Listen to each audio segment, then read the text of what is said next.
그가 많은 민족들 사이의 일을 심판하시며 먼 곳 강한 이방 사람을 판결하시리니 우리가 그 칼을 쳐서 보습을 만들고 창을 쳐서 낫을 만들 것이며 이 나라와 저 나라가 다시는 칼을 들고 서로 치지 아니하며 다시는 전쟁을 연습하지 아니하고 그가 많은 민족들 사이의 일을 심판하시며 먼 곳 강한 이방 사람을 판결하시리니 우리가 그 칼을 쳐서 보습을 만들고 창을 쳐서 낫을 만들 것이며 이 나라와 저 나라가 다시는 칼을 들고 서로 치지 아니하며 다시는 전쟁 연습을 하지 아니하고 라고 하였습니다. 이는 마지막 날 하나님께서 만민을 통치하실 때 일어날 일들에 대한 말씀입니다.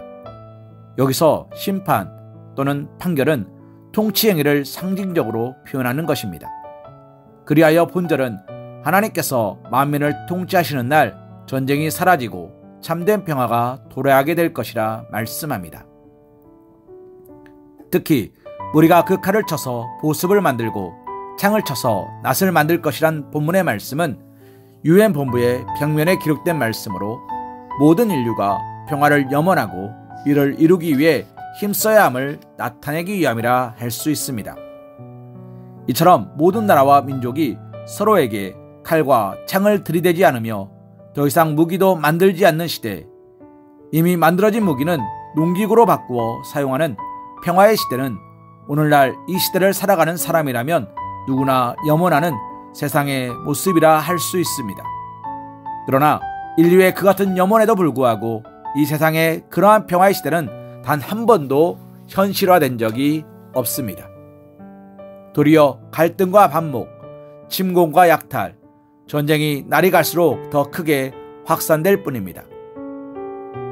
현재 지구상에는 온 인류를 멸망시키고도 남음이 있는 전쟁 무기, 아니 지구 자체를 아예 공중분해시키기에 충분한 무시무시한 무기들이 비축되어 있을 뿐 아니라 세계 도처에서는 크고 작은 전쟁들이 끊이지 않고 있으며 역사가 시작된 이래로 단 한순간도 전쟁이 그쳤던 날이 없었습니다.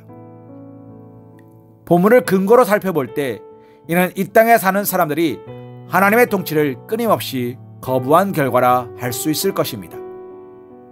사실 이러한 전쟁과 싸움은 인류가 타락한 결과 일어난 현상 중에 하나입니다. 하나님을 떠난 인류는 자기의 탐욕을 위해 다른 사람을 미워하고 질투하기 시작하였습니다. 그래서 타인의 것을 빼앗아 자기의 탐욕을 채우려 하였고 상대를 실제 해하는 일까지 저질렀습니다. 이처럼 타인에 의해 해를 당하는 자는 상대에 대해 동일하게 갚아주고자 가슴에 칼을 품게 되었습니다. 그리고 인류는 결국 서로에 대하여 칼을 휘두르기 시작하였고 그로 말미암아 인류 가운데는 오늘날까지 전쟁이 그칠 날이 없었던 것입니다. 이러한 양상은 하나님의 나라가 임하여 하나님의 통치가 만민에게 온전하게 미치는 그날이 이를 때까지 절대 멈추지 않을 것입니다.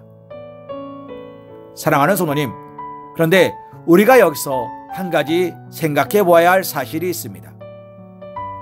그것은 하나님의 통치와 무관한 세상 사람들이 아닌 하나님의 통치 아래에 있다고 자부하는 성도된 우리의 면모이기도 하다는 사실입니다.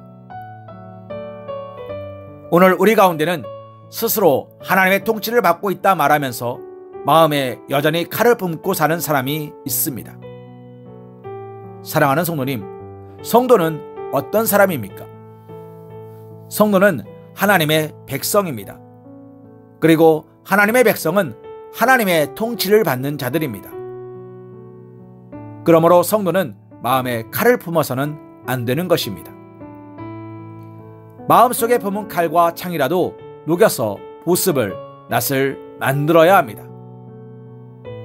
다른 사람을 증오하면서 두고 보자, 가만두지 않겠다, 내가 한 것에 몇 곱절로 갚아주겠다 와 같은 마음을 품어서는 안 되는 것입니다. 이 같은 마음을 품는 자가 있다면 그는 겉으로는 어떨지 모르나 내면에서는 이미 전쟁을 벌이는 사람이라 할 수 있습니다. 그리고 이러한 사람은 결코 하나님의 통치를 받는 백성이라 할 수 없습니다. 오늘날 미국은 스스로 하나님을 믿는 신앙 위에 나라가 세워졌다고 자부하면서도 실상은 가장 많은 전쟁 무기를 팔고 있으며 가장 많은 전쟁을 치르는 나라입니다. 이는 그들이 하나님과 상관없음을 공표하는 것이나 마찬가지일 것입니다. 하나님의 통치를 받는 나라는 전쟁을 기뻐하지 않습니다. 마찬가지로 하나님의 통치를 받는 사람도 내적으로든 외적으로든 타인과 분쟁하고 타인을 해하려 하지 않고 최선을 다해 화평에 힘을 쓰게 마련입니다. 하나님의 통치를 받는 나라나 사람은 모두 평화를 사랑하고 원수였던 나라나 사람도 포용하게 됩니다. 예수님은 억울하게 맞고 십자가에 못 박히면서도 때리는 자나 못 박는 자를 욕하지 않고 도리어 그들을 불쌍히 여기시며 성부 하나님께 기도하셨습니다. 이로 말미암아 하나님과 원수된 모든 자들로 하나님과 더불어 하나님으로 말미암은 평강을 누리게 하셨습니다. 이러한 그리스도의 면모는 하나님의 통치를 받는 사람이 어떤 삶을 살아야 할지를 생생하게 보여준다 할 수 있습니다.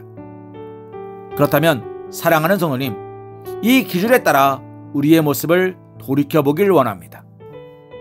우리는 하나님의 통치를 받으며 평화를 이루기 위해 힘쓰고 계십니까?